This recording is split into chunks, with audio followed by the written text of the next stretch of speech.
ಆತ್ಮೀಯ H16 news ಅರ್ಥಾತ್ ಹೇ ಸೀತಾರಾಮಗೆ ಸ್ವಾಗತ. ನಾನು ನಿಮ್ಮವ MI ಅಥವಾ ಮಲ್ಲಪ್ಪ ಜೋತಾವಾರ್. ಆದ್ಮೇಲೆ ಈಗ ತಾವು ದಿನ ಸುದ್ದಿಗಳನ್ನ ಅದರ ಜೊತೆಗೆ ವಿಶೇಷತೆಗಳನ್ನ ನೋಡ್ತಾ ಹೋಗಿ ವಿಶೇಷ ಈ ಮೊದಲನೇ ಸುದ್ದಿಯನ್ನು ನೋಡಿ.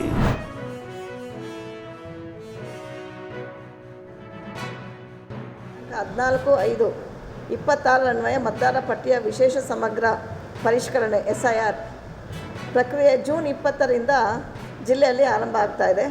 ಸೊ ಕೇಂದ್ರ ಚುನಾವಣಾ ಆಯೋಗದ ವೇಳಾಪಟ್ಟಿ ಕೆಳಗಿನಂತೆ ಪ್ರಕಟಣೆ ಆಗ್ತಾ ಇದೆ. ಸೊ ಮತದಾರರ ಅರ್ಹತೆ ದಿನಾಂಕ 1/10/2026. ನಾವು ನಿಮಗೆ ಆಮೇಲೆ ಇದೊಂದು ಕಾಪಿ ಕೊಡ್ತೀವಿ.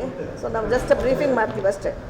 ನೆಕ್ಸ್ಟು ಮತದಾರರ ಪಟ್ಟಿ ಸಮಗ್ರ ಪರಿಷ್ಕರಣೆ ಸಿದ್ಧತೆ ಮತ್ತು BLO ತರಬೇತಿ 20/6/26ರಿಂದ 29/6/26ರವರೆಗೆ ಇರುತ್ತೆ. ಮನೆ ತೆರಳಿ ಮಾಹಿತಿ ಸಂಗ್ರಹಣೆ ಮಾಡೋದು BLO ಭೇಟಿ 30/6/26ರಿಂದ 29/7/26ರವರೆಗೆ ಇರುತ್ತೆ. ಆ್ಯಂಡ್ ಮತಗಟ್ಟೆಗಳ ಪುನರಚನೆ 29/7/26ರವರೆಗೆ ಇರುತ್ತೆ. ಪರಿಷ್ಕೃತ ಮತದಾರರ ಪಟ್ಟಿಯ ಕರಡು ಪ್ರಕಟಣೆ 5/8/26. ಆಕ್ಷೇಪಣೆಗೆ ಅರ್ಜಿ ಸಲ್ಲಿಸಲು ಅವಕಾಶ ಇರೋದು 5/8/26ರಿಂದ 4/9/26ರವರೆಗೆ. ಆಕ್ಷೇಪಣೆಗಳ ವಿಚಾರಣೆ ಮತ್ತು ವಿಲೇವಾರಿ 5/8/26ರಿಂದ 3/10/26ರವರೆಗೆ ಇರುತ್ತೆ. ಅಂತಿಮ ಮತದಾರರ ಪಟ್ಟಿ ಪ್ರಕಟಣೆ 7/10/26ರವರೆಗೆ. 7/10/26ರಂದು ಅಂತಿಮ ಮತದಾರರ ಪಟ್ಟಿ ಪ್ರಕಟಣೆ ಆಗುತ್ತೆ. ಅರ್ಹ ಮತದಾರನಷ್ಟೇ ಮತದಾರರ ಪಟ್ಟಿಯಲ್ಲಿ ಉಳಿಸುವುದು ಮತದಾರರ ಪಟ್ಟಿ ವಿಶೇಷ ಸಮಗ್ರ ಪರಿಷ್ಕರಣೆಯ ಮೂಲ ಉದ್ದೇಶ ಆಗಿರುತ್ತದೆ.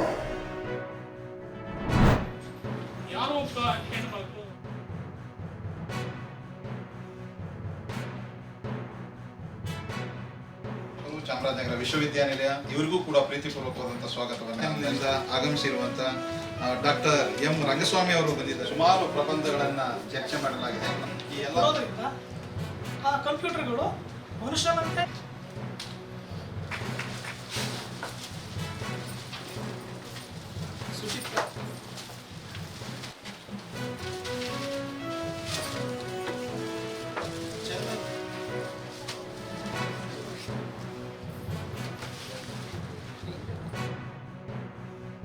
ತಮಿಳುನಾಡು ಹೀಗೆ ಅನೇಕ ರಾಜ್ಯಗಳಿಂದ ಇವತ್ತು ವಿದ್ವಾಂಸರು ಪ್ರಾಧ್ಯಾಪಕರುಗಳು ಬಂದು ವಿಷಯವನ್ನು ಮಂಡಿಸಿದ್ದಾರೆ.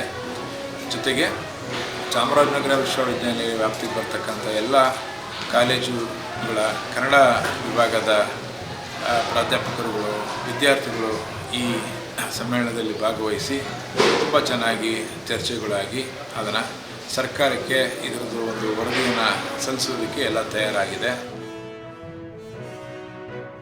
ಸಮಸ್ಯೆಗಳನ್ನು ಹೇಳಿದ್ದಾರೆ, ಕನ್ನಡದ ಘನತೆಯನ್ನು ಕುರಿತು ಮಾತಾಡಿದ್ದಾರೆ, ಕನ್ನಡವನ್ನು ಮುಂದುವರಿಸುವ ಬೆಳೆಸುವ ಬಗೆಗಳನ್ನು ಕುರಿತು ಮಾತನಾಡಿದ್ದಾರೆ. ಹಾಗಾಗಿ ಈ ವಿಚಾರ ಸಂಕಿರಣದ ಫಲಿತ ತುಂಬ ಚೆನ್ನಾಗಿರುವ ಹಾಗೆ ನಮಗೆಲ್ಲರಿಗೂ ಅನ್ನಿಸಿದೆ. ಮತ್ತು ಅವರಿಗೆ ತಂದಿರಬಹುದಾದ ಪ್ರಬಂಧಗಳನ್ನು ನಾವು ಪ್ರಕಟಿಸಿ ಮುಂದೆ ಇದನ್ನು ಬಿಡುಗಡೆ ಮಾಡ್ತೀವಿ ಅಂತ ಹೇಳಲಿಕ್ಕೆ ಬಯಸ್ತೇನೆ. ಸಾಹಿತ್ಯಿಕ ಬೆಳವಣಿಗೆಗಳು ಮತ್ತು ಕನ್ನಡ ಸಾಹಿತ್ಯದ ಅನುವಾದಗಳು ಮತ್ತು ತಂತ್ರಜ್ಞಾನವನ್ನು ಬಳಸಿಕೊಂಡು ಕನ್ನಡವನ್ನು ಹೇಗೆ ಅಭಿವೃದ್ಧಿಪಡಿಸಬೇಕು ಅನ್ನೋದ್ರ ಜೊತೆಗೆ ಕನ್ನಡದ ಉಳಿವು ಮತ್ತು ಕನ್ನಡದ ಬೆಳವಣಿಗೆಗಾಗಿ ನಾವು ಏನೆಲ್ಲ ಪ್ರಯತ್ನ ಮಾಡ್ಬೋದು ಅನ್ನೋಂಥ ಅನೇಕ ವಿಚಾರ ಮಂಡನೆಗಳಾಗಿದೆ ಇಲ್ಲಿವರೆಗೆ. ಅದರ ಜೊತೆಗೆ ಕನ್ನಡದ ಸಾಹಿತ್ಯ ಮತ್ತು ಬದುಕಿಗಾಗಿ ಕನ್ನಡವನ್ನು ಹೇಗೆ ಅಳವಡಿಸ್ಕೋಬೇಕು ಅನ್ನೋಂಥದ್ದನ್ನು ಕೂಡ ನಾವಿಲ್ಲಿ ಅನೇಕ ವಿದ್ವಾಂಸರು ಪ್ರಬಂಧಗಳನ್ನು ಮಂಡಿಸಿದ್ದಾರೆ. ಈ ದಾಳಿಯನ್ನು ಖಂಡಿಸಲಾಯಿತು. ಭಾರತ ಕಾರ್ಯಾಚರಣೆಯನ್ನು ಹಮ್ಮಿಕೊಂಡಿದ್ದು ಶಿವಮೊಗ್ಗ ಜಿಲ್ಲೆಯ ಇನ್ಸ್ಪೆಕ್ಟರ್ ಕೂಡ ಮಾನ್ಯ SP ಸಾಹೇಬರಿಗೆ ವರದಿ ಮಾಡಬೇಕು. ಸೂಕ್ತ ತಂಡ ಚೀರಟದೊಂದಿಗೆ ಕಂಟ್ರೋಲ್ ರೂಮ್ 112ಗೆ ಕರೆ ಮಾಡಿ ತಿಳಿಸ್ತಾರೆ. ಈಗ ಕಂಟ್ರೋಲ್ ರೂಮಿಗೆ ಮಾಹಿತಿ ಸ್ಥಳೀಯ ಪೊಲೀಸ್ ಠಾಣೆ SHO ಅವರು ಭದ್ರತಾ ಸಿಬ್ಬಂದಿಯೊಂದಿಗೆ ತಕ್ಷಣ ಆಗಮನದ ವೈಮಾನಿಕ ಬಾಂಬ್ ದಾಳಿ ಏರ್ ರೈಡ್ ಆಗಿರುವ ಬಗ್ಗೆ ಎಲ್ಲ ಪೊಲೀಸ್ ಠಾಣೆಗೆ ಹಿರಿಯ ಅಧಿಕಾರಿಗಳು ತುರ್ತು ಸೇವೆಗಳಾದ ತುಂಗ ತಂಡ ASC ತಂಡ ಆಗಮಿಸ್ತಾ ಇದೆ. ಹೆಚ್ಚಿನ ಫೋರ್ಸ್ನ ರವಾನೆಗಾಗಿ ಕಂಟ್ರೋಲ್ ರೂಮ್ನವರು ಇತ್ಯಾದಿ D-SWAT QRTಗಳಿಗೆ ಸಹ DR ಅಲರ್ಟ್ ಮಾಡ್ತಾ ಇದ್ದಾರೆ. ಅವರು ಸಹ ಈಗ QRT ತಂಡವನ್ನು ಕಳಿಸ್ಕೊಡ್ತಾ ಇದ್ದಾರೆ. EIC ತಂಡದವರು ಹಾಗೂ ಆಂಬುಲೆನ್ಸ್ ಆಗಮನವಾಗಿದೆ. ಅಗ್ನಿಶಾಮಕ ತುರ್ತು ಸೇವೆಗಳು, ಕ್ವಿಕ್ ರೆಸ್ಪಾನ್ಸ್ ವೆಹಿಕಲ್.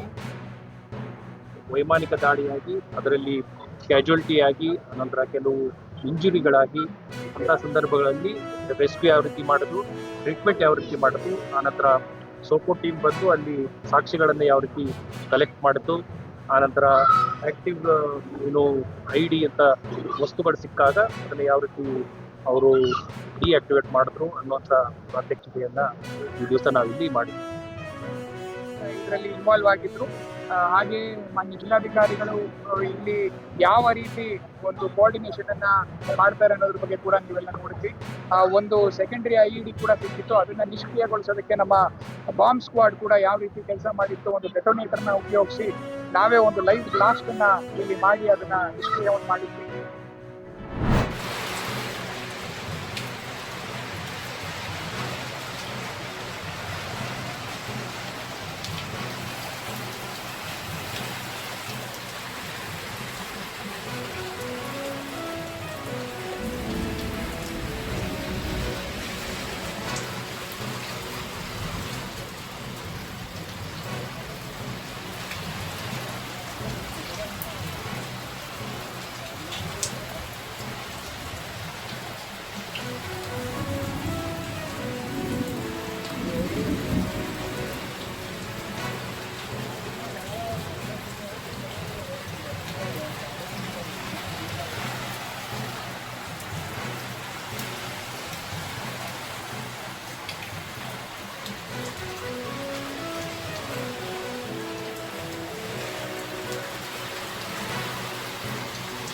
ತಾವೆಲ್ಲ ಇಲ್ಲಿವರೆಗೆ ಸುದ್ದಿಗಳನ್ನು ನೋಡಿದಿರಿ, ಜೊತೆಗೆ ವಿಶೇಷ ಘಟನೆಗಳನ್ನು ಸಹ ನೋಡಿದಿರಿ. ಅದು ನಿಮ್ಗೇನು ಅನ್ನಿಸ್ತು? ನಿಮಗೆ ಲೈಕ್ ಮಾಡಿರಿ, ಶೇರ್ ಮಾಡಿರಿ, ಕಾಮೆಂಟ್ ಮಾಡಿರಿ, ಜೊತೆಗೆ ಸಬ್ಸ್ಕ್ರೈಬ್ ನಿಲ್ಲಿಸ್ಬೇಡ್ರಿ. H16 ನ್ಯೂಸ್ ಅರ್ಥಾತ್ ಸಿದ್ದರಾಮಯ್ಯ ಸತ್ಯದ ಕೈಗನ್ನಡಿ ವಂದನೆಗಳು.